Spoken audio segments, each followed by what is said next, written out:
Hello, everyone, and welcome to my channel. I'm the amateur, where I'm not necessarily a professional in any one particular topic, but we're just kind of here to have a discussion and a conversation. I was about to say both of those words at once. So, in this episode, will be the last part of my kind of independent discussion of talking about marriage and dating, and then in future videos, we'll just kind of see how and if my perspective changes as life and time goes on. So one thing that we've seen with the introduction of feminism, as far as with the breakdown of the marital unit, is also the larger social impact. So especially with feminism going out and encouraging women to work, what this did was it flooded the market with with more labor, so more hands, which drives down the cost of labor. And so you come to this environment where you now kind of need two people or two parents in a household to work in order for that household to kind of stay afloat. So that's kind of like one of the issues of feminism. And so what this now creates is a larger dynamic where you'll have kind of two separate needs and wants of what someone wants out of a man, which kind of brings us to the question, what do you bring to the table? What do I bring to the table? Excellent question. I am the table. Do you know what I'm sick and tired of? Men asking me, what do I bring to the table? Don't you know that I'm the table? So the question is, what do you bring, my friend? Can you cook? Can you clean? Can you carry children? But you're asking me, what do I bring to the table? Oh, fine. Other things that a woman can bring to the table, like there's So way why every more time things why every than time man that. asks you what y'all bring to the table, you always be stuck? I'm not stuck. Like I know. I'm not. Listen, I am the table. I was about to say I am the table. Like, Like what I have don't wanna everything hear going that, for myself. Like what can you do for Exactly. me? You have everything I going for yourself. Okay, That I have don't everything going benefit for us. myself. It can still benefit my man. Like And hopefully what you saw from those videos is a bunch of women saying that they are the table, which is not the question. So what I never understood with this is, like, first, this question was never meant to be sexist or anything. Like it originated as a form of business agreement. So you have two separate parties coming to a table, and they're asking, what do you bring to the table as a form of like an open negotiation, so they can determine whether this is a fair trade or not, if they're going to make that deal. And so what this question is, and I don't know why. I mean, I kind of understand why, because woman. That's me too, but whatever. But I mean, I understand why, but it's like,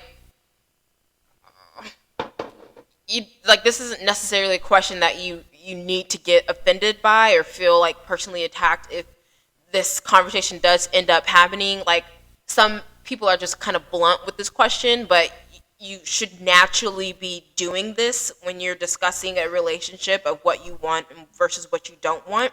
And so, like, how I view this question is it's a matter of making sure that you're matching up what you desire in a man and making sure that he has those desires, as well as what when I say you, I'm talking to the women, and versus what a man wants in a woman, and making sure that that woman actually has those desires that he's bringing. So it's just like, I don't know why, and that's kind of like part of the problem of, I want to say a problem, but you kind of see this with this transgender ideology and transphobia. Like, if a man doesn't want to date a trans woman, then he's transphobic. It's like, no, that's just, maybe that trans woman's not bringing what that man wants to the table, which is a vagina. And besides the point. Point of the matter is, it's a matter of preferences, and like, if that is the deal that they're willing to have within this relationship, then you shake hands and you go about your merry way on what was previously discussed, and then hopefully your word is your bond, which, people's words have not been their bond as of late. But that's kind of like that purpose of the question. And so, some things that you can say is like, well, I bring my loyalty, like I've never cheated on anybody, I would never dream of doing that, etc., which, you still kind of have to demonstrate loyalty and demonstrate that trust and demonstrate that fidelity in order for someone to like start really truly believing it. Because I mean, you can just say things, but it doesn't mean it's true. So that's one of the things you could say. I bring my 3 kids that I've had with 3 different baby daddies, and I'm looking for just another fling, and they could be like, okay, sure, are you on birth control, whatever. It's like it's a matter of making sure that what you want matches what he wants, and that you have what he wants, and that he has what you want.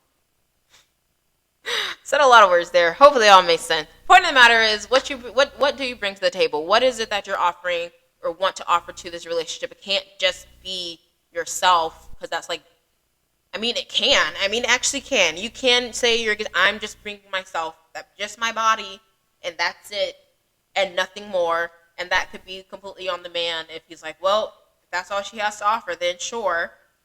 But that also might not be what the man you desire wants. And so it's kind of, again, just kind of understanding that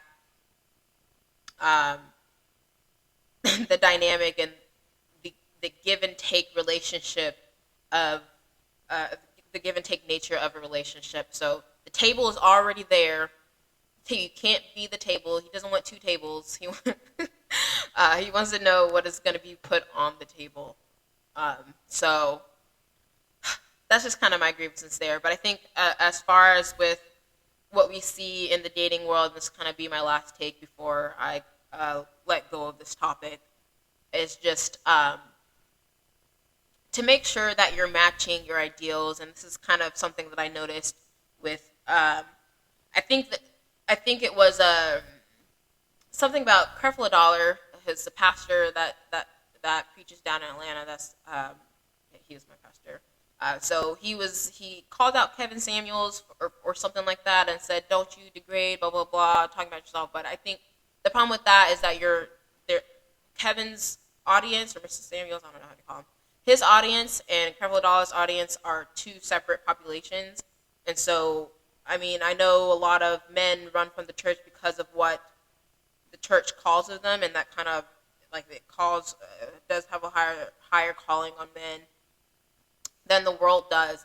But I think the issue is that you have to understand, I think most of the women in the church understand their failures, understand their flaws, understand where their mistakes are, also understand that they can't be necessarily having those high desires, if that makes any sense, as far as just having a more realistic expectation of what is available for them and just kind of being happy with what they can get. That sounds really bad. But I don't know how to better phrase that versus Kevin Samuel's audience is more so for women who are more or less, I don't like to say delusional, but their expectations versus reality are not as aligned as they should be. And so it's a matter of making sure that your traditional, if you're going to have traditional expectations of what a man and a woman should be doing, so those gender roles, making sure that those 2 ideals are aligned, versus if you're going to be a modern woman, you're going to get a modern way of, if you're going to be a modern woman, you're going to get a modern man, which most women don't want. Most women want traditional men because of what it calls to be for traditional men.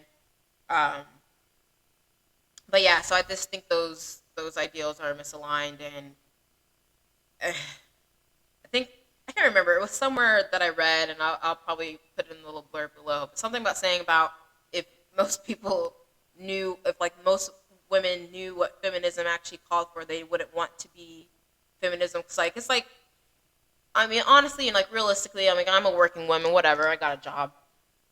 But like for most women, it's like and I said this in my TikTok, but it's like if you wanted to, and again, Kevin Samuel says this, but if you had to work after having children, would you want to?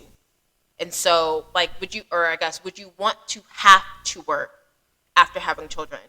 And it's like, realistically, no. Like, again, I don't know. I've never been pregnant, never had a kid, never even had sex, whatever.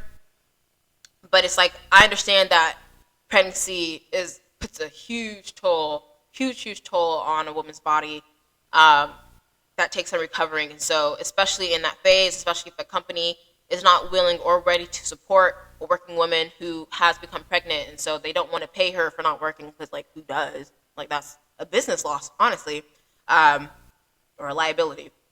Either way, the point of the matter is that that expectation is for that man to provide the majority of the income for the household. So that means pretty much from the jump, you would want for that man to be that primary breadwinner.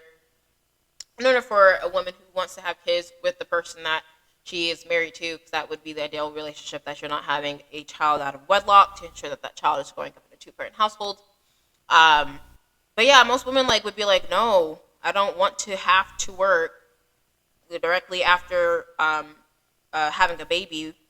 And that's not saying, and so what I say here is like what marriage does and what having that stable relationship does is that it actually better gives a woman the choice that if they wanted to work, they could, but they don't have to, because the man is providing the income to sustain the family. Like, he is the breadwinner, and that's what being the breadwinner means. So I just thought it was an interesting dynamic. I'd love to hear your thoughts and takes on it in the comments section. As always, I am more than willing to respond and talk. But at this time, thank you for watching my video. Comment, like, share, subscribe, and I will catch you in the next video. Thanks for watching.